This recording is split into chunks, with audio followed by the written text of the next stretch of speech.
وقل رب زدنی علما۔ آج کا سوال یہ ہے، ساتھ کالر تھے، انہوں نے سوال یہ پوچھا ہے کہ مسیح علیہ السلام کا یہ دعویٰ ہے کہ میں حضور صلی اللہ علیہ وسلم کی ایسی پیروی کرتا ہوں جیسے نبض دل کی کرتی ہے، یا ہماری جماعت کا یہ دعویٰ ہے۔ اور سیرت المہدی میں انہوں نے ذکر کیا کہ لکھا مرزا بشیر احمد صاحب رضی اللہ تعالیٰ عنہ نے کہ مسیح علیہ السلام نے اعتکاف کبھی نہیں کیا، تو کیا سنت کی پیروی میں ان کو اعتکاف نہیں کرنا چاہیے تھا؟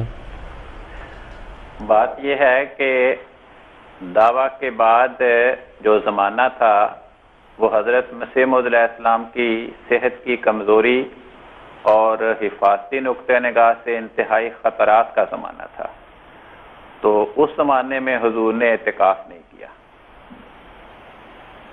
لا الہ الا اللہ محمد رسول اللہ، لا الہ الا اللہ محمد رسول اللہ، لا الہ الا اللہ محمد رسول اللہ۔